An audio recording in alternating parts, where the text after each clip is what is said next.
welcome to Issues with Cartoons, the show that talks about comic books and cartoons. My name is Carl Lucas. I'm Kyle Windle. And today we'll be talking about Earth's Mightiest Heroes, Episode 20, The Casket of Ancient Winters. 20 episodes, Carl. I know. Look at us go. Look at us. Look at us go. We're shining in the sky. Shine on, you crazy diamonds. I'm so proud of us. This is written by Paul Giacopo, directed by Sebastian Montez.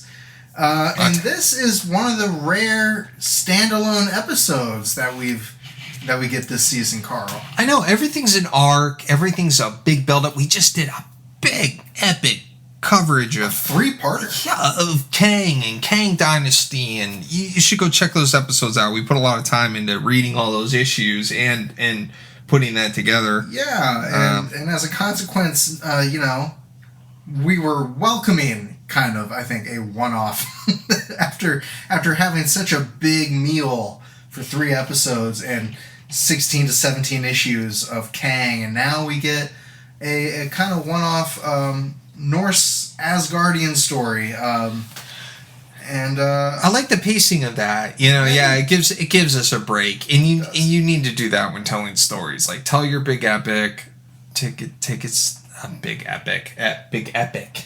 Take a step back, look, rearrange things. Well, and smaller scale. Not everything needs to be destroy the universe over and over and over. I feel like Star Wars has a bad habit of falling into that trope. Always so high. Yeah. And, we are going to have this, and we have one other one-off, and then we're going to get another 2-parter, and then another 3-parter. So it's nice that we're kind of getting a little bit of a breathing room.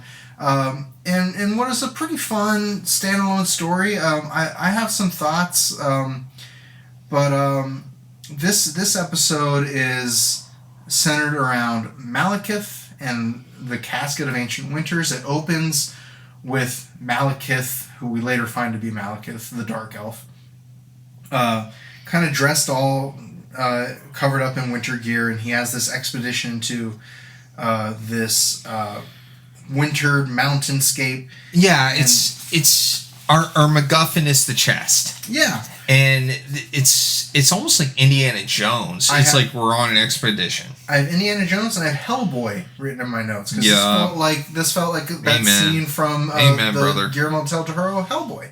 Mm-hmm.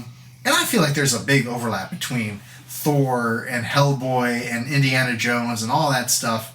Yeah, there's definitely that kind of like ancient mythology, Ark of the Covenant kind of stuff. Yeah, I agree. All kind of bleeds into each other. Going after an artifact. Yeah, I really like that part of the episode. It's an ancient gate, it starts off with these sleigh dogs. They're kind of like, we're in an Arctic environment, right now, and there's all these sleigh dogs. They come up to this gate. They go into the gate. There's a secret cave, a secret winter cave. There's a bunch of frozen Asgardians. They're, you see like the little feathers on their cap. And the kind of Thor-esque helmets that they're wearing. Yeah, and he's like finally, I think Malekith says that. He's like, finally, I'm after my MacGuffin, finally, in true villain fashion. And then our intro starts. We get our classic, the world's about to break. Amazing theme song. Yeah. And we get our lineup again that we've had for a while now. That kind of stable lineup. Mm-hmm. And when we come back, it hasn't changed in such a long time. It's just like we've introduced all the players at this point, right? After Hulk and Hawkeye kind of rejoined the group, it's pretty much remained unchanged. So that was the end of Gamma World.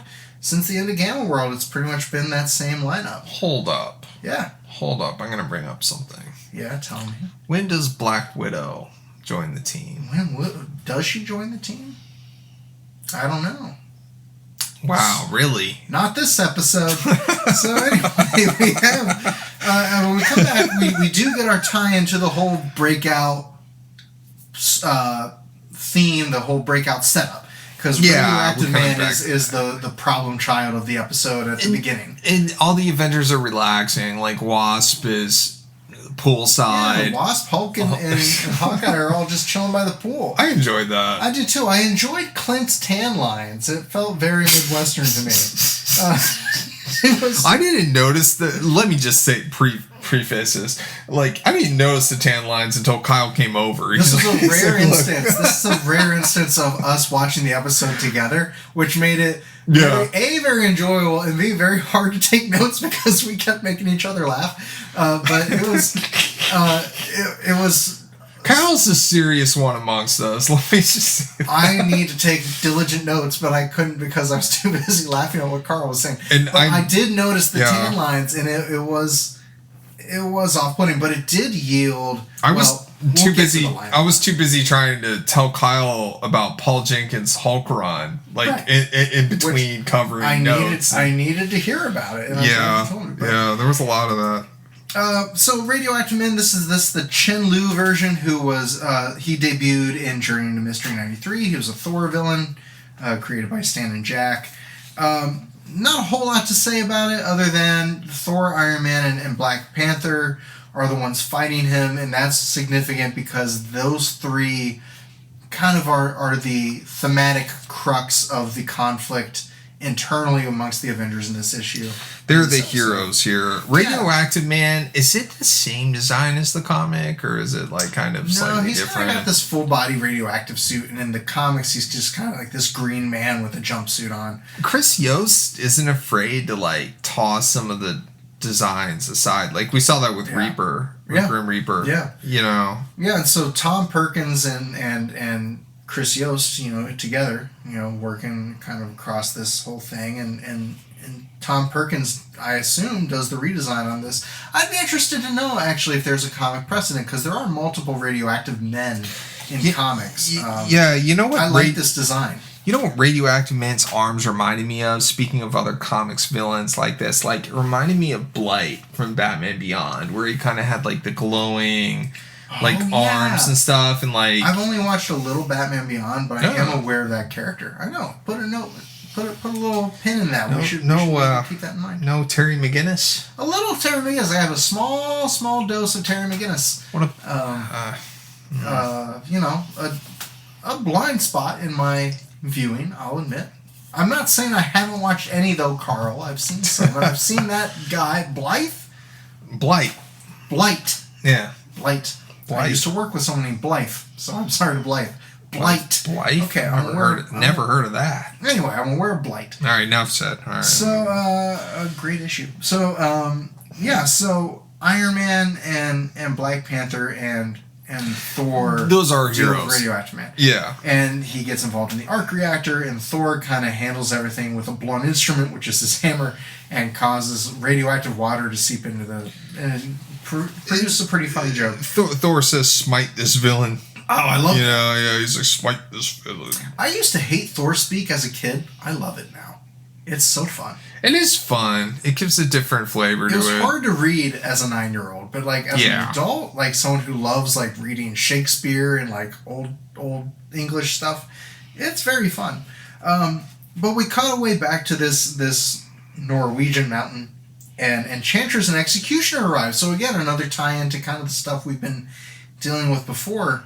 And we kind of get a suggestion that Malekith is doing a mission for Loki, trying to find this casket. And I love that continuity. Once again, it's the show like executing really great continuity. And like, I don't know, I like the design for Enchantress and Executioner. And Enchantress, speaking of Bruce Timm, I said to Kyle, I think Enchantress does look like a Bruce Timm girl. Very much so. Like a little bit. Yeah. Very, very much. I feel like she could fit right into a Justice League episode. Yeah, same with like Giant Man too. It's like Giant Man and Enchantress to me look like Bruce Timm characters, and I really wonder if that's on purpose. Maybe I'll bother Chris Yost on Bluesky or something. Tom Perkins. I follow Tom Perkins on Bluesky. I should ask him. Yeah. We should get Issues with Cartoons account on Bluesky. Anyway, we'll talk about that at the end. So, at the very onset, we get the suggestion that Loki is kind of involved. But Malekith betrays Enchantress and Executioner almost immediately. He starts handing them the casket and then pulls it back. He's like, actually, I want to kind of test it out first. And he opens the casket and creates this worldwide Ice Age winter. and Thor feels a disturbance in the Force, and then snow falls, and the world is overcome in snow. And Hawkeye has an amazing line where he says, "We need to move this team to the West Coast." And we were watching it together, and we were both like, I see what you did there. Yeah, they name drop West Coast Avengers. Yeah, it's fun. But here we kind of get the beginning of the theme of science versus magic, this butting of heads between Iron Man and Thor, with Black Panther just kind of watching from the sidelines, which I think is relevant for later. But Thor and Iron Man are just both kind of irritated that both science and magic seem to be giving them a lot of problems that the other one has to solve with their version of things. Like Thor's team magic, Iron Man is team science, and they're both just kind of at odds with each other. So while they're having that fight, Cap sleds down the hill with his shield and fights some Norse monsters that have started cropping up. And while he's fighting them, someone off camera shoots a little firebolt. And what happens, Carl? We see written in the sky, "You owe me one." Who wrote that? It would appear to be a classic Stan Lee and Jack Kirby character, a character we've talked about many times of the show at this point. It is our first appearance of the Human Torch, Johnny Storm. Oh my gosh. And then not 2 seconds later, you hear off panel, "It's clobbering time," voiced by Fred Tatasciore, who's also the voice of the Hulk. But it's not the Hulk. Who is it? We got the Thing. We got Ben Grimm. Here's the Thing. Yeah, so I was stoked. And Kyle can tell you firsthand when, like I said, this is a rare instance where me and Kyle actually watched the episode together. What was my volume level? We were loud. we were loud. I yelled at the TV. I was like, Johnny. We had to rewind it and watch it because we were actually so excited that Johnny was there. We didn't read what he wrote in the sky, so we had to rewind it. After we saw Johnny, like, "Oh, it's Johnny," and then the Thing showed, "Oh, it's the Thing," because Carl's been rereading old Fantastic Four comics, so he's like plugged into the Fantastic Four. I kind of am right now. I love the Stan Lee, Jack Kirby Fantastic Four, so we are both very into it. And we've been waiting for this moment. We've been teased this moment with seeing the Baxter Building, that picture of the Fantastic Four, getting the name drop, seeing Reed in the last episode. Been teasing it for so long. Now here, we're just missing Sue. We need Sue to show up, and then we got them all. Yeah, why was Sue excluded? I gotta wonder. You know what? Maybe she was there. We just didn't see her. Yeah, but Mr. Fantastic was in the back. Oh, I see what you did She's there. The invisible one, that went right over my eyes. That's okay. But my point is, we were both very excited. So while the Fantastic Four team up with the Avengers is happening, across the yard we also see Ultron 5 is still kind of involving himself on the team. He and Giant Man are also kind of on the field, like taking care of these monsters. I thought that was cool. I thought that was cool to have Ultron 5 there helping out, because that makes sense. Yeah. I like when Ultron is presented differently than what we are used to seeing him as, which is the evil robot overlord. Actually, relevant to this discussion, currently there's a relaunch of West Coast Avengers happening, and Ultron is on the team. And I don't really pay a whole lot of attention to contemporary releases, but it was interesting seeing Ultron, because this isn't the first time Ultron's been involved as a good guy, if you will, on the Avengers. So it's cool seeing that kind of creep up, and it's cool seeing him here being utilized, still in that sort of nebulous space, kind of before that shoe drops. I think it's classic Marvel soap opera, build up this character as a good guy for a while before we see the turn, give us that Harvey Dent arc, or it's cool to do that instead of having Ultron immediately as a maniacal robot, right? Give us a little bit of room, and it gives us those stakes, and it gives us that personal connection that makes drama really compelling. It's interesting in Age of Ultron and Avengers 2, it's like Ultron is like this robot. It's kind of implied that Strucker creates him, because he's already. It's been so long since I've seen it. Yeah, he's already in. There's a a robot in Strucker's base, and it's implied that Hydra has been stacking up the Shatari tech. Okay. You know, and they're kind of like ransacking all of that, and they create this robot, and then Hank and Tony create Ultron, but it's interesting this take on it. I'm looking forward to when we're done covering this show and going and revisiting MCU products and seeing how much of the comparison is in my head compared to what actually is there. And just seeing the differences and the contrast, and seeing if my analysis of this show in its relationship to the MCU holds up, because it has been a long time since I've seen Age of Ultron. I think I watched it when it came out, and then I don't know if I've revisited it since then. I think I've revisited that one a lot more than the others. Oh, interesting. Simply because, like... it does have two major X-Men characters in it. So. I was about to say that had a lot to do with it. Was like Pietro and Wanda were on the team, and when I think of Avengers, like Quicksilver and Scarlet Witch are on the team. And that's 100% one of the legs up on this show that the MCU has, because Scarlet Witch and Quicksilver are nowhere to be found, which is disappointing. But we do get a fun moment where the Hulk basically was earlier frozen in the pond or in the pool. During the winter attack. I thought that was funny. He calls Hawkeye out for leaving him in the pool, which is funny. And so now Hulk, while Hulk, Hawkeye, and all those guys are fighting these Norse monsters, we cut away to Thor, Iron Man, and Black Panther basically trace the source to this Norwegian mountain, and they find Malekith, and they got these cool alternate Arctic suits. And again, where are my action figures? But it was this cool... These cool kind of alt suits that they were like winter variants, almost. Yeah, again, I would have loved to have that action figure as a kid. And we keep giving Iron Man alternate suits. We didn't bring up an Arcane coverage, but he had like a space Iron Man suit in that episode. And this episode, he's got like kind of a toned down color palette, I think. Yeah, and Black Panther also has a little alternate variant. Yeah, he's got some blue on his uniform, which I don't think I've seen before. Maybe our viewers could tell us if that's a comic or... Yeah. So Thor gets frozen pretty much immediately. So he's taken off the table for a minute. The rest of it's mostly a big fight. At one point, Thor breaks out of the ice and reveals that iron is a weakness, and so Iron Man tries to fight Malekith single-handedly, and Malekith says there's very little iron in your armor. That was always kind of a problem with me and Iron Man. Like, his name is Iron Man, and he has like a steel suit. Regardless, it was kind of a weird line delivery, but didn't need that in there. But eventually, it does lead to kind of the thematic climax of the episode, when this whole time Thor and Iron Man have been butting heads, and honestly preceding this episode, over magic versus science.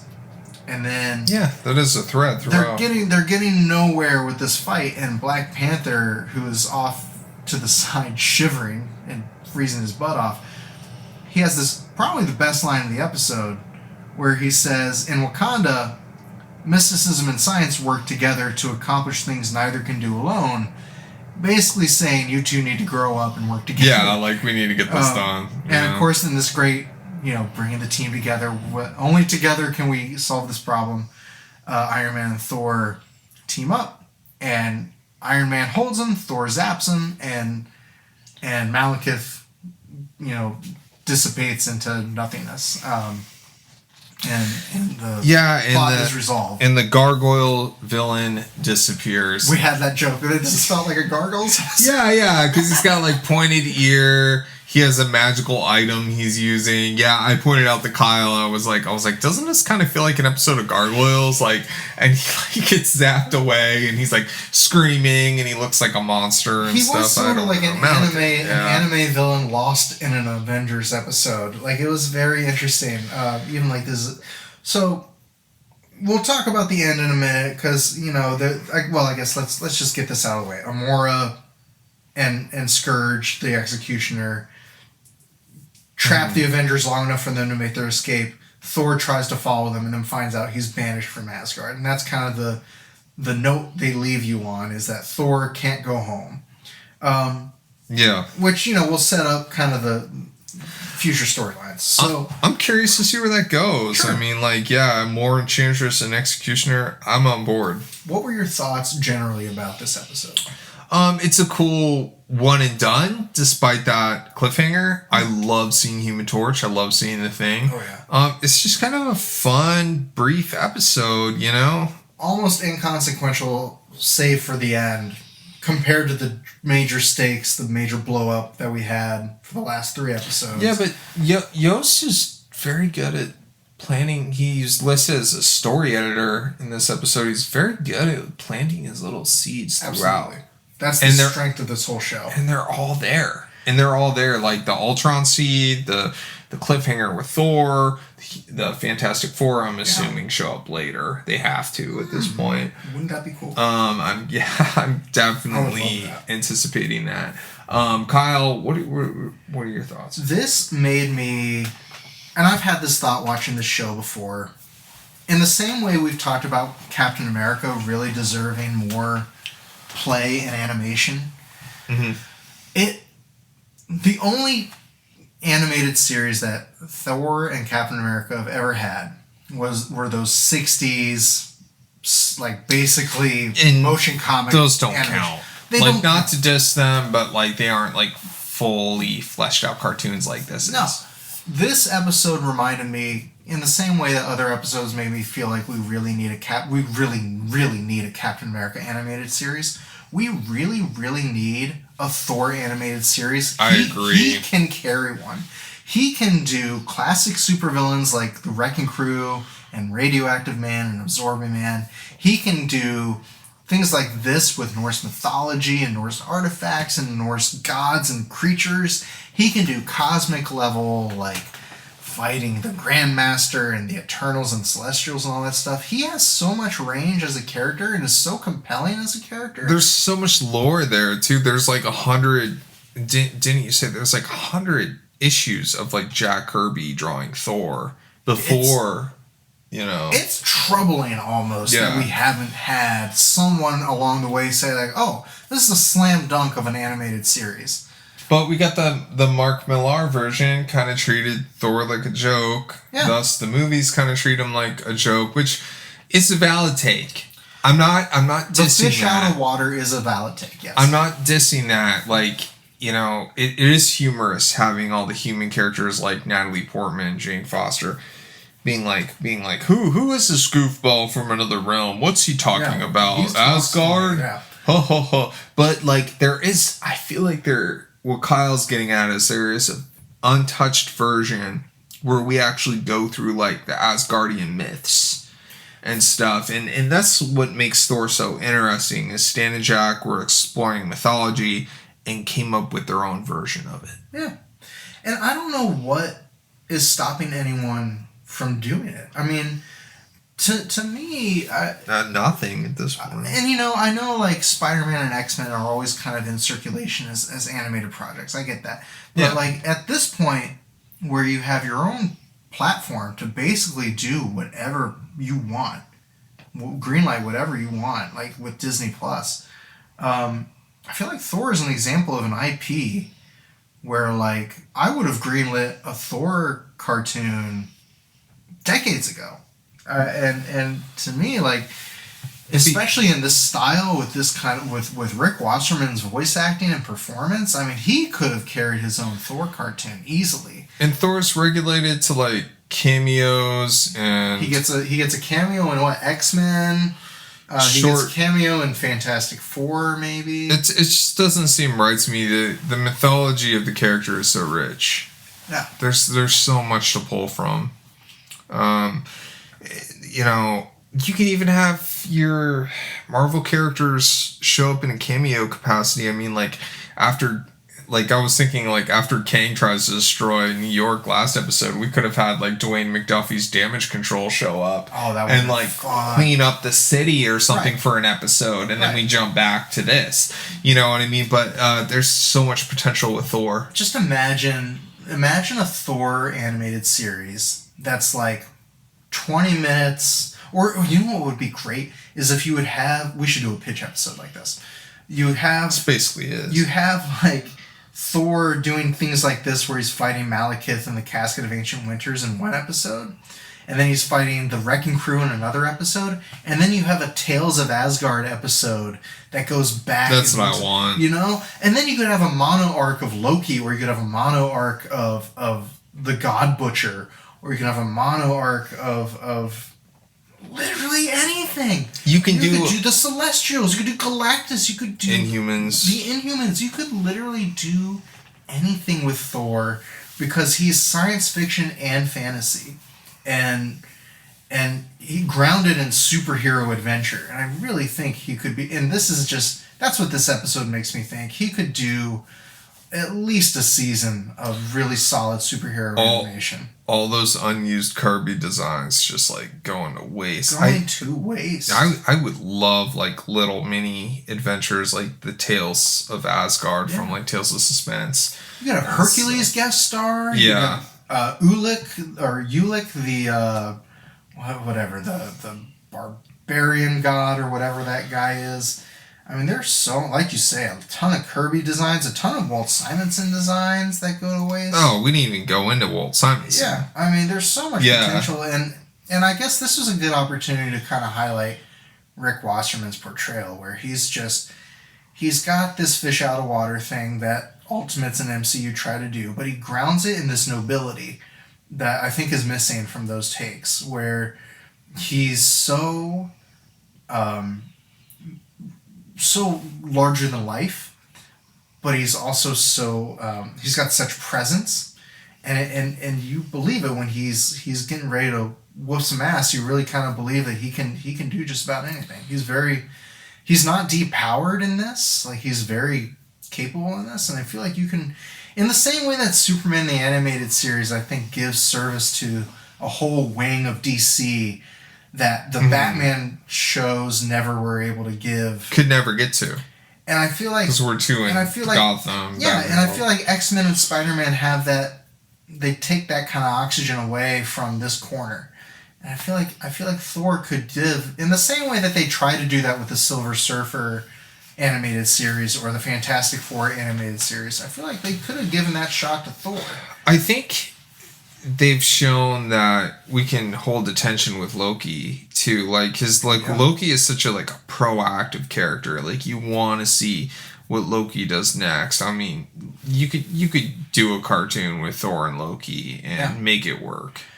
You could make it work. Absolutely. Another quick plug. I might have plugged this on the show before, but Thor the Mighty Avenger by Roger Langridge and Chris Samnee from 2010, around the time the movie came out, around the time the show came out, honestly is a great treatment for what an animated Thor could be like. I'd recommend that to anybody. It's got a great Jane Foster-Thor relationship. Very reminiscent, actually, of this show. I would say if you're hungry for more of this kind of Thor, this would be one that I would say. We still need to watch Hulk Versus, which has a Thor segment. Oh, we'll cover that. We'll cover that. That ties in with the Yost universe, so we got to cover that. There's a Tales of Asgard movie also. There's a Thor story I would recommend would be the God Butcher. 1,000%. The Jason Aaron story. I mean, I had a friend bring those issues over to my apartment at the time, and he was just like, "You have to read these." And he gave me the whole opening. Yeah, and you could easily do an arc of an animated show of just that, of just this mythic Thor kind of going through Asgard and battling these forces, So Kyle, you got any more thoughts? Not on the show. We'll take a quick break and we'll come back and we'll talk some Avengers comics.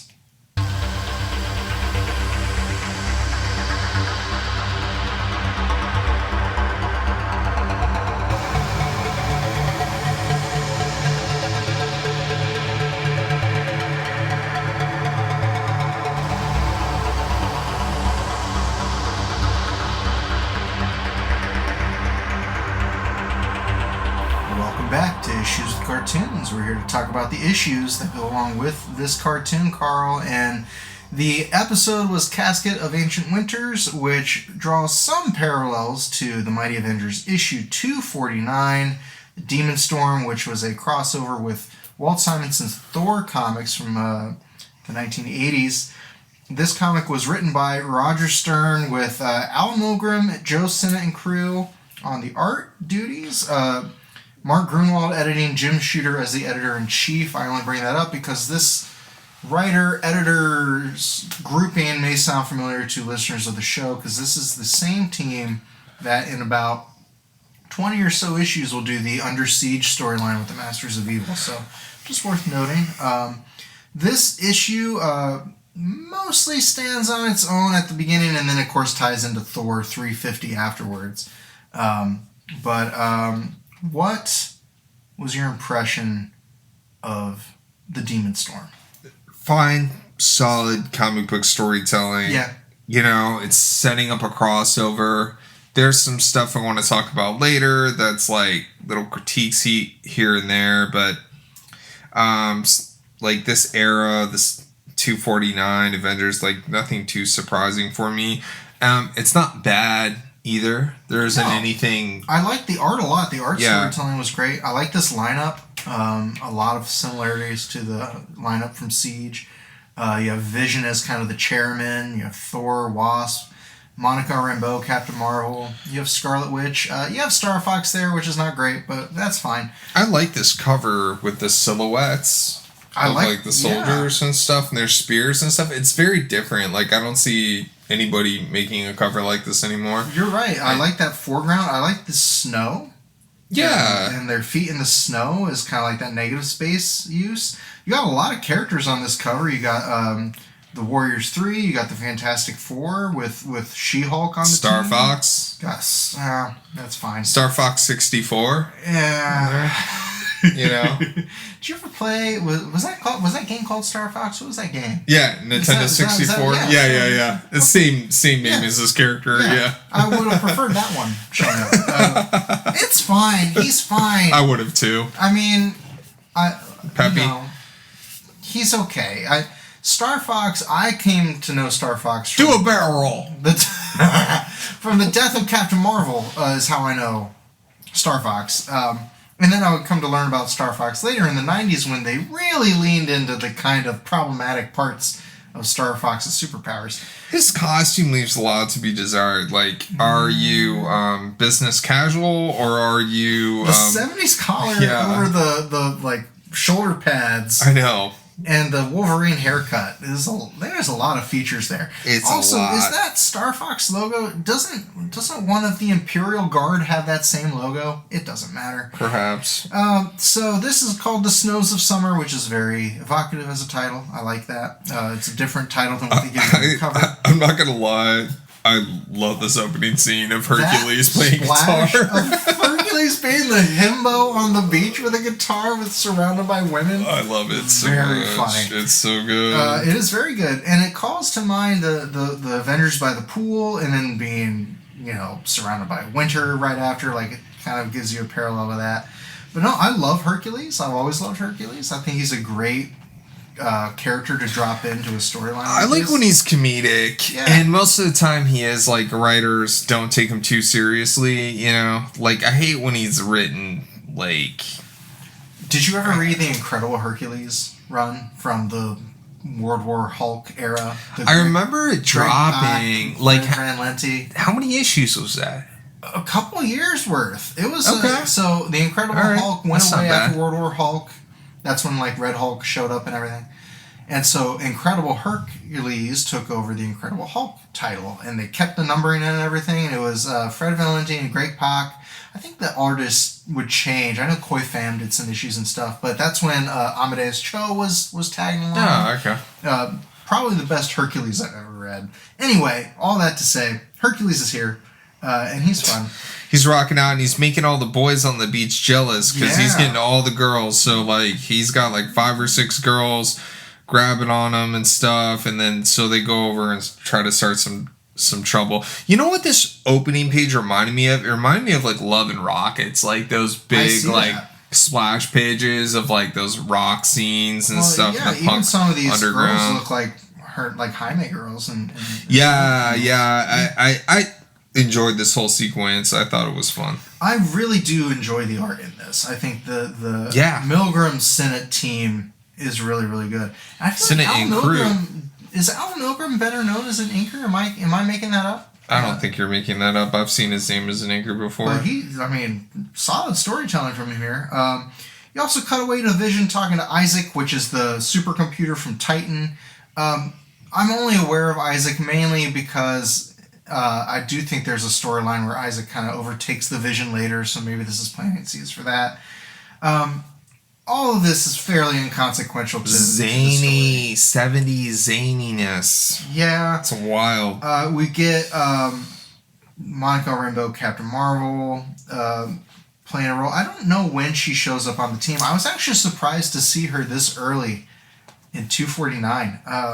Because obviously she'll show up in the Under Siege arc, but I didn't realize she'd been a member for this long, going all the way back to. Okay, so time. I gotta talk about the elephant in the room for me. Please talk about. It's not a big elephant. It's kind of a nitpick elephant. Okay. But Wasp's costume reminds me of a Klingon uniform. You know, like, I keep looking at it. I'm like, when did the Star Trek movies start coming out? It's the haircut for me that took me out. I know. I know. It's brutal. Yeah. I think they were trying different stuff, I guess. I think my favorite scene in this issue is Thor explaining Malekith and the MacGuffin and what tied into our cartoon coverage earlier. And, like, the whole Asgardian history of that. Yeah. And I thought that was just fun. That should have been more of the issue. That was fun, and it was cool, and it's drawn well. I like that it's 3 panels. It shows how much story you can pack into 3 panels. Like, talk about compressed and decompressed storytelling.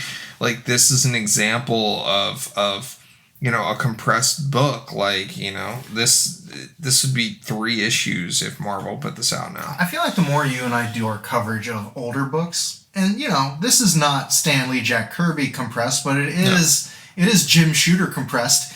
And I guess I only mention that because I think the more we cover Silver and Bronze Age books, the more I think we find our tastes may line up more with that type of storytelling in terms of what kind of books we like as readers. Maybe I'm speaking just for myself, but I am really liking the amount of bang for your buck you get with an issue of a random comic from Avengers history. They're dense, and these comics came out in an age where Marvel was still considering that each comic they put out was a reader's first issue. Yeah. Like, and so they tried to, like you said, bang for their buck, or they tried to make them aware of the continuity within picking up that issue. We weren't concerned about selling 6 issues of a title. You know, like, these weren't movies yet. No. We were just trying to tell stories. No. Man, look at the art on this page with Thor in the backseat of this plane. And I really like the pilot. I really like that. You mean Hercules? Did I call him Thor? Yeah, I'm sorry. I was just looking at Thor on there. It's fine, yeah. It's Hercules. Hercules would hate that I did that. Hercules trying to get to the battle. But yeah, and you know, he doesn't have a hammer to fly. But that half-page panel of the demon horde of looks Surtur, great. Really good. I love that. That dragon looks really good.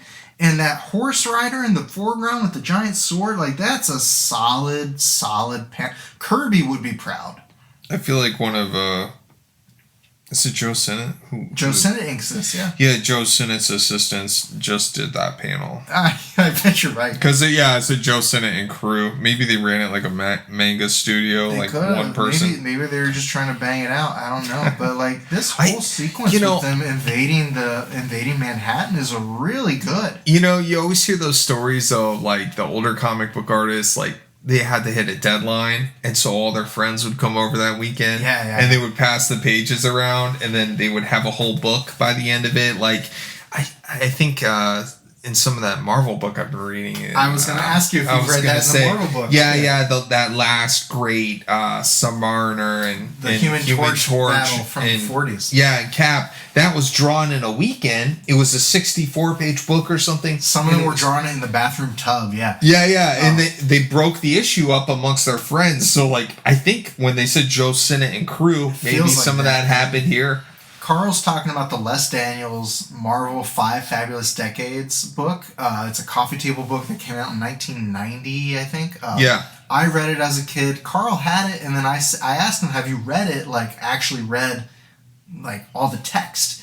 Because it is a fascinating... It's dense, though. I'd recommend that, pairing that with The Untold Tale of Marvel Comics by Sean Howe. If you read those two together, really rich picture of the history of comics and the history of Marvel Comics. Highly recommend those. But yeah, just like you say, like, when you have a deadline and you're just like trying to get this book out over a weekend, and you and your friends are just hanging out, getting drunk and eating sandwiches and just trying to like they're just trying to push it out really quick. Yeah, it's a great story. It is a great story. That's a good question. I wonder if that isn't the reason they have it credited, like, because Joe Sinnott at this point, he's had like a 30-year career in Marvel at this point. Like he's done a ton of books. Probably getting up in there. Yeah. This panel of Mjolnir flying from off panel was really good. Anything with this whole page, I love that page. I love the swirl of the hammer of Mjolnir coming back to Thor's hand. I like the coloring choices too. The color choices, I was going to bring up that purple, that hot purple is really, really good. The limited color palette makes it pop. Yes. Honestly, like we didn't throw every color at this. And the white of the snow, because the whole theme is the Casket of Ancient Winters has been opened and the world is enveloped in snow, just like in the episode.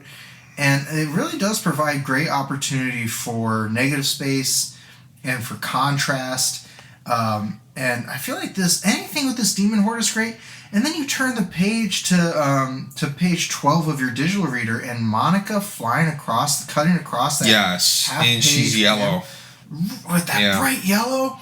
And Thor's in the foreground. And you got Scarlet Witch and freaking Star Fox in the background. But it really is well composed, and it really is nice to look at. Yeah, it reminds me of her color palette they used in Siege, where they would just use Miss Marvel or Captain Marvel. You know, they keep changing her name. Photon in the Spectrum Busiek. Yeah, in the Busiek. In the Busiek run, in Kang Dynasty she was Photon. Yeah, that's maybe her worst name. I don't know. Yeah. But she's great as Captain Marvel. Yeah, they keep playing this yellow against the stark white and black background. It honestly is really sexy to look at. It looks really good. Yeah, that's what I mean. It achieves a lot, and a lot of this is flat colors. This is before like digital. Yep. Digital took over. And kudos to the Masterworks coloring team. They didn't try to futz around with any kind of rendering or anything like that. They just put the color down. It really looks good on the line work. This 6-panel grid's kind of interesting. Yeah, I was just looking at that with a kind of 2-tiered 6-panel grid. It's a big margin at the bottom of the page, though. Like they could have put something there. You're losing there, isn't it? Yeah. Although, all these pages have that margin. That's really interesting. I wonder if the dimensions of the page are different. It could have been Joe Sinnott trying to get the deadline done. This. That's a 1/4 inch you don't have to draw. This 4-panel grid straight out of Tales of Asgard. Straight out of Tales of Asgard. It really is. And honestly, I like that that's intentional, because this is a very Thor-centric, very Asgardian story. That's the panel that first in the 4-panel grid. That's like where I thought Wasp looked the most like a Klingon. Out of Star Trek. Yeah. I wonder when those movies came out. I just keep looking at them. I'm sorry. I keep bringing that up. That's a great question, honestly. And I'm kind of a Trekkie. You are. Yeah. You contain multitudes. You have many fandoms. I really like that after coming off of a 4-panel page, we go to a 7-panel page that's just packed with dialogue and exposition. And it's just Vision trying to get help and checking in on everyone. He can't get a hold of any reserve members. He tries to call the West Coast Avengers, can't do it, so we get a little Hawkeye. Can't get Alpha Flight. Can't get Alpha Flight, the Defenders, the X-Men. What a loser. You can't get Alpha. Alpha Flight showed up at my birthday party, and Vision can't even get him on the phone. It's a winter scene. Like, they're Canadian. They should be able to slam dunk this. Puck ate all the pizza and then hit Snowbird. One of their members is Snowbird. This should be a slam dunk. Anyway, they do get the Fantastic Four. Another great parallel with the episode. The Fantastic Four showing up in the episode, and also get the Fantastic Four here. Yeah. Happy to see you get the Warriors 3 here. Earth's Mightiest Heroes is great about that. Yeah. Like the callbacks to the issues. This is obviously callbacks. It does feel like someone had this open. Someone had this book open and like, oh, we can pull something from this, just not Star Fox or that costume. Do a barrel roll. Do a barrel roll. Look at this page with the She-Hulk. Fantastic. Well, the She-Hulk was great. She-Hulk. I love She-Hulk. By the way, Marvel Legends. Why haven't you made a She-Hulk Fantastic Four variant yet? Yeah, where is that? Where is that? I would love that. That would be amazing. I would pre-order that. I don't pre-order action figures. I'd pre-order that. That's on my top. I do. My soul has a certain amount of sadness. I'm sitting in Carl's office. He definitely pre-orders action figures. By the way, Monica flying by. Look, Kyle. Hold up. They look great together. Hold up. When you're drawing a page and I need a reference for a hand real quick, do I want to get on Google and type that in and try to find that specific hand? Or do I want to walk over to my shelf and pick something up and find it in 2 seconds? Carl, how many molded plastic hands do you have that fit? Not enough. Not enough. That's why I'm pre-ordering She-Hulk. Fantastic Four, so I can get that specific green hand for that specific page I'm going to draw. This is a total side note. I'm 99.999% confident the first time I ever saw She-Hulk, she was in a Fantastic Four costume, to the point where I thought that was her costume, and where she looks a little strange to me out of it. So it is bizarre to me that there is not a Fantastic Four She-Hulk action figure. I think it's the only comic Stanley wrote in the 80s, right? Was that She-Hulk issue. Was that true? He came back, he didn't write many titles. Came out with a banger. Yeah, it's basically just the He basically did. It was like inviting a rock star back. Yeah, it was like, all right, give us something. Why? You know, when you get to that chapter in the Les Daniels book, tell me what he says about it, because I'd be interested to read. I'll spill some of that knowledge over. Yeah, it is really. I really do like the dynamic of the Human Torch with Monica in the same kind of panels. I think that yellow on his red and yellow looks really good. I thought this anatomy. They compose it good too, where like his red overlays her yellow, so her yellow doesn't get lost in his flame trail. That's nice. Oh, I see that here. Yeah, I thought the anatomy on Human Torch a little funky. The anatomy throughout this comic is a little wonky. Some Thor panels earlier I wasn't going to call out, but there are a couple of wonky. I'm sorry. It still reads well. Hercules uses the... I love that part. I love that he uses the ejector seat to get it on the action. He lands on the horde with his ejector seat. You're joking. Yeah, Hercules. Sounds! He gives a sounds when he it's basically... Okay, so like, Hercules is flying in this plane, and he's trying to get to the fight the best he can. And he just wants to be a part of the fun. Just giving they get to New York, and he's just giving his pilot crap this whole time. And his pilot's finally like, he's like, let me in the battle at once. And he's like, you know what? I'll just eject you. Get out of here. And he just presses the button, so there's like 3 panels of like Hercules freaking out. He's been ejected. I have questions. I have some questions. All right, about what? So I'll answer. The ejector seat. Okay. Only for the back seat? Like, that's the only thing it does. Also, that pilot is still at high altitude. That cab top is gone. I'm not kidding. I could write a whole comic book just about this. Tell me what happened to that pilot. Pilot. Yeah. Like, can we just do a whole series of What's pilot's life like? The pilot picking up different heroes for the Marvel Universe, and they're all backseat drivers, and he ejects them. Maybe like he picks up Aunt May, and Aunt May's just like, I know Peter's Spider-Man. I have to get back to New York, and he's just like, you know what, old lady, I've heard enough. Eject. And May goes flying. She's soaring through the air. She's like, Uncle Ben's ghost. And then she joins the battle. And Peter can't catch her because he has a head cold. One more May. One. Wow. That's what we gotta Marvel. Where's that book? How'd you skip on that opportunity? All right, I'm sorry. Incredible. Rosada. Oh my god. You get a little deviation with Death Urge and who's this guy? It's not Aunt May. Maelstrom. Yeah, it's not Aunt May. Certainly not. No, sir. Yeah, I don't really understand what's going on here. There's some kind of... Maelstrom was dead. And Death Urge brought Maelstrom's back to life. He was in a tube. Yeah, I think it had to do with the previous issue. Who cares? Anyway, Hercules is making a snowball with a bunch of the demons. Way more entertaining. Which is incredible. Hercules, honestly, dude. He lands on them with an ejector seat and immediately makes snowmen the star. He's playing guitar on the beach, romancing girls. He's giving his pilot crap when he's on an airplane. He Bane breaks the guy in that last panel. Look at that. He hasn't broke him over his knee. That's right. It's incredible. He did. He's been breaking Bruce Wayne's back here. Batman's in disguise in the Marvel Universe, and Hercules is breaking him over his knee. Oh my goodness gracious. So, right. Yeah, so, off panel, they're like, oh, there's another wave of warriors. And it's just like, it's such a simple story. I love it. And you end with this, honestly, I love this splash really cool splash page. It's good. It's a really good hook for you to keep reading to the next. But it tells you the battle continues in the Mighty Thor 350. So, you know what the best thing about it is? When I look at it, I can't see Star Fox. Oh yeah, you have to kind of look around for him. He's hidden behind. It's like Where's Waldo Marvel Edition. But like, why look for him? Honestly, that's how I feel. That's how I feel about Star Fox. Do a barrel roll off panel, please. Where is Waldo not? Where's Waldo? Who cares? Where's the Scarlet Witch? I'm glad Scarlet Witch is there. No, Star Fox isn't there. Yeah. So anyway, this does continue in Thor 350, and that's what this is setting this up. It's a Walt Simonson comic, so we ran out of time, so we weren't able to read it, but I did flip through it. Walt Simonson, we are going to have to cover some Walt Simonson. He's incredible.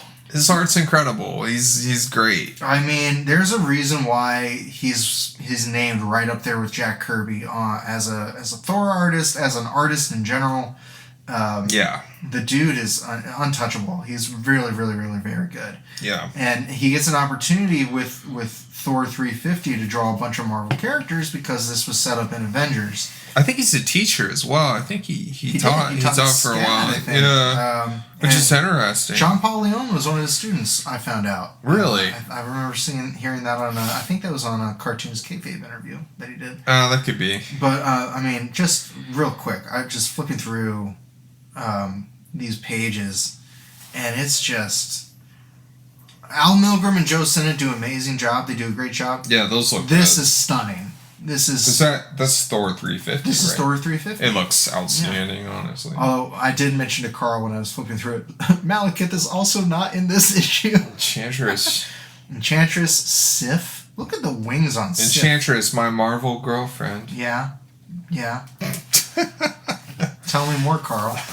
me and Kyle were joking about our Marvel... our comic book girlfriends, our comic book wives. Comic book wives. So I was like... who wouldn't give me the time of day? Amora the Enchantress would not give me the time of day. Unless she was trying to swindle me. I don't think any of them would give me the time of day. That's actually true. That's true. I'm over here like, Amora would never give me the time of day. No, none of them would give me the time of day. Huntress would show up and kill my family. Oh, yeah. Oh, my gosh. After she killed those mobsters. Right, yeah. First the mob, then the Lucas family. If they're listening, I'm sorry. Yeah. I brought the Huntress upon you. If Huntress is listening, stay away from my family. Anyway, did you have anything to say about these issues, Carl? They were fun. The art was fun. They're fun. They're fun and fine. Nothing like early Kirby issues, which we keep talking about, and I feel like that's just it's hard to even compare. And I was gonna say it's tough coming off of one major event like Kang Dynasty. and then to come off of that and onto this. I'm reading stuff like Fantastic Four Annual 2 that has like Doctor Doom's origin and like really classic Marvel stuff, and then I'm like jumping to reading this stuff, and I'm gonna just be honest, I think it does sway my view of things quite a bit. You know what, it's interesting because we talked with the Hawkeye miniseries, which we like the Hawkeye miniseries enough. We really like the character dynamics and that. But we talked, I remember us saying in that was an early 80s book, and leading up to 1985, 86, when like comics kind of shifted to a very different kind of storytelling. And we kind of talk how it makes sense that it was inevitable that happened, because what did they have to read before that? It was stuff that was like Hawkeye, that was like the Avengers that we just read. Where they were fine, they were fun, but they weren't earth-shattering. And I think you needed something like Walt Simonson's Thor to show up. Can you imagine reading this and then reading Walt Simonson's Thor? Like, this issue is fun and goofy, and it comes across that they intended it that way. You're right. Too, because like the whole arrival of Hercules is ridiculous. Hercules throughout the whole book is ridiculous. Yeah. I mean, I feel like that's kind of given this whole outro where we cover the comics and this show like kind of a jokey feel, because Hercules is like a goofy character. Worth noting too that this is Roger Stern, the same writer who in 20 issues would take Hercules and have him like almost beaten to death. In about Siege. 2 years. Yeah. So it is interesting that like this is the scope of comics in just that short period of time, where comics kind of move in a direction where you have. I don't think that Roger Stern would have had that Hercules shot out of the back of an airplane in an ejector seat and making snowballs out of supervillains. I don't know if that's the same tone that we get in this issue that we get in issue 271. And that's what makes Siege so dark. Like what a contrast. Yeah, when we covered those issues, I kept making comparisons to this is the year Watchmen came out. Right. And there's an overlap there. And it's like Siege is the Watchmen book. And it's just, it's a very dark story. I remember comparison to this. We talked about the History Channel documentary. I think it's Comic Book Superheroes on Mask. I want to cover that. We should cover that. But one thing that stuck out to me is when they talk about Watchmen, Paul Levitz is interviewed. And at the time, Paul Levitz was the publisher of DC at the time. And he had said, when they were talking about Watchmen, he was saying, because at the time he was writing Legion of Superheroes. He was a writer. Mm-hmm. And he had talked about how when you were working in comics and Watchmen came out, you went home and ripped up whatever you did that day. Because there's more you can... Because he said, you felt like, damn it, there's more I can do. Yeah. And I feel like Under Siege is a good example, especially having read this issue and knowing the kind of stories that Roger Stern was telling and the tone he was telling it with. Most of the same characters, give or take a few Avengers. It's true. And same cast. Almost the same cast, but the tone couldn't be more different. And I wonder if Roger Stern didn't have a moment where he like was reading things like Walt Simonson's Thor, Frank Miller's Daredevil and Batman, Watchmen, New Teen Titans. If he wasn't reading that stuff and was just like, oh, I can do way more than what they're letting me do. And I don't want to... I'm not one of those people that's like, Watchmen is the end all, though. I'm not either. Because, like, we have to understand that, like, Watchmen is a deconstruction. Yes. And deconstruction can't give you the heights of the characters because we're busy diving into them, and we're figuring out how these characters work and the inner workings of Rorschach and the inner workings of Owlman and how they're both like composite versions of Batman. But we can't really reach the heights of something like All-Star Superman, which is very like optimistic and celebrates being a hero. Like, Watchmen doesn't celebrate being a hero. Watchmen is deconstructing a hero. Right? So it's like they're two different flavors. They're two different flavors of ice cream. So where you have a book like Avengers, I think what you're getting at is where you have Avengers and then you're trying to make them kind of like Watchmen. You're taking some... They cost something, right? It It costs the fun. It costs the celebration of it. Mm-hmm. I think you're right in that it's almost impossible, and I don't know many books that have been able to. Although maybe we could argue off. What do you got? Maybe I don't know. I mean, I guess what I'm asking is what takes you from the two extremes that is able to encapsulate both, that you can celebrate it and deconstruct it, and take you from one end to the other, and maybe back to the other end again. I mean, New Frontier might come close. Like a full sweep of like emotions. Like where do you get that full emotions and depth? Because I think one of the things that frustrates me about Watchmen and Dark Knight Returns and all these books that came out in that time, and anything that comes after, is I feel like they try to capture the tone without taking any of the other lessons from those stories. And that this is a totally off topic from what the issue in the episode are, but no, it's interesting because you bring up New Frontier, and that is a lot of deconstruction, but yeah, it celebrates superheroes. And that's why it celebrates the history with like the change of Batman's costume from like 40s to 50s. We're celebrating Bruce Wayne's legacy as Batman. But we're also deconstructing Green Lantern in like a Cold War setting. Stuff. Yeah, exactly. Yeah. So like Astro City is another example I think of where like you have the humanity, like the kind of pedestrian view of superhero life that Watchmen would give you, but it also gives you the larger than life. And I don't think you've read Astro City, but I haven't. We'll cover it because that's a pitch meeting I want to have. Yeah, for sure. But they have like the larger than life superhero adventures. Marvel's by Kurt Busiek. Kurt Busiek keeps coming up. Kurt Busiek and Alex Ross, I think, might be another example where you have that kind of pedestrian deconstruction of superheroes, but it reaches where you also heights. Celebrate the larger than life grandeur of it. Great book. Amazing book. Yeah, great book. Underrated book. Under-celebrated book in a lot of ways. But Kingdom Come? Yeah, that's almost more deconstructionist than celebratory, though, I wonder. I don't know. Mm-hmm. But, you can make an argument for it, though.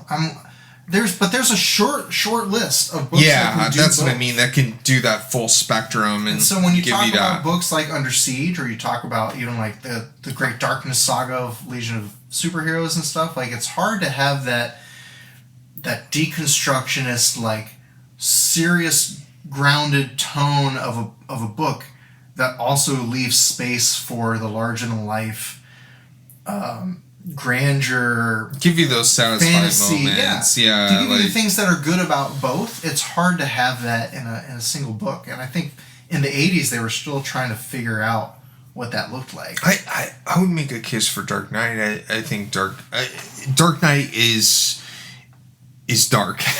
Yeah. But it is a deconstruction and celebration of Batman.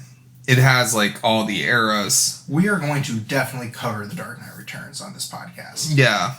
This is the most we've really had a discussion on the podcast of like graphic novels and how they kind of affect our emotions while reading them. Well, and I think it's interesting to talk about. It's interesting that we're talking about it with this issue because, this issue is fine, but I think it invites conversation of like, why was it just fine for us? Mm-hmm. And I think the reason it's just fine is because there's kind of two directions we're being pulled in and what we like. We really like the deconstructionist stuff that we're missing from this. Mm. But we're also kind of really fans of the Kirby Lee, like bombastic, like over the top, larger than life stuff. That's kind of there, but almost feels like they're half-assed a little bit in some ways. I think I can place it. There's no larger theme here. This is strictly plot. That's it. This is A to B. Hercules goes on a mission. Hercules trying to get here. It's missing the thing from the episode that was like the science and magic kind of push. But that's why it's a good one-off. That's why it was a good episode, is because in the synthesis that Black Panther... It's interesting positioning Black Panther as the synthesis of Iron Man and Thor, actually, where it's like the magic and science synthesized into Black Panther. And mysticism. Yeah, interesting. But you're right. That's exactly... And that's what's missing. That's exactly what's missing. That's a very good analysis. Yeah, it doesn't have the larger ideas. Yeah. It has the plot. And it has Star Fox in it. Do a barrel roll. Do a barrel roll. Let's do a barrel roll out of here, Carl. Do you have anything else you want to say about this? I don't at this time, other than I want to read more of the Walt Simonson stuff. I do too. I know.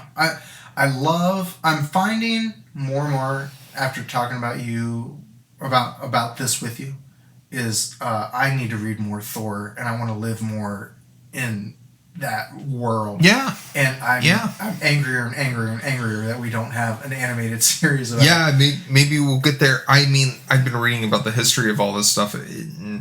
There's more issues of Jack Kirby Thor than like any other characters pre-Avengers. I mean, like Hulk was 6 issues. Captain America was a large run though. Fantastic Four first, Thor next, Captain America third in like terms of, and that's in terms of issues. In terms of issues, and of course that's not including the Golden Age, and that's not including his 70s run later. But I'd say in the 60s, Fantastic Four, Thor, Captain America in that order. There's even Daredevil runs I want to read. Like I'm behind on Daredevil runs. Like I read the Frank Miller run when I was younger because that's what was out. Yeah, that was what was available. Saying in terms of like characters that you want to follow. Yeah. Like I would like to read all the Bendis stuff. I read some of the Kevin Smith stuff, but yeah, I think what this show is, what this podcast has given me an opportunity to realize is in the list of characters that I want to do, like from go to finish, like from one to wherever. Yeah, I think Thor is among those characters now. For sure. I think Captain America has always been there for me. Daredevil has always been there for me. Spider-Man, Fantastic Four, X-Men is new to after '97. X-Men is now there for me, and I think Thor is there for me now. I think I really have an interest in exploring the scope that Thor brings, and I'm glad that this episode in this comic has just given me an opportunity to kind of live there for a minute. Yeah, for sure. Anything you want to plug? Kyle Windle, Ko-fi.com/KyleWindle. I got a couple Cornelius Armstrong books, which is my grizzly bear circus strongman with a mustache. You can also read Thunderduck, which when lightning quacks, it's Thunderduck. That's right. And then Mad Science Rejects, my science fiction misfit crew. And then you can also get me hire me for commissions. I'll probably get some prints up there. Carl, what do you have? www.carllucasdraws.bsky.social. You can look at some of the pages I've done. You could my store is on there with zines and comics, stuff I'm developing, like Captain Devil and Shogun Bear. He's a samurai polar bear that fights ghosts and demons, and I'm working on the second story right now. And contact at IssuesWithCartoons.com. Give us some Thor books. Recommend some Thor books to us. And then you can also follow us on social media. We're on Instagram, probably on Bluesky, maybe TikTok. I don't know. We're still in 2024 when we record this. I don't know if TikTok's still going to be here. Yeah. And then follow, like, subscribe, and hit that bell for notifications on YouTube. And I think that's it. More issues to come. Tune in next time.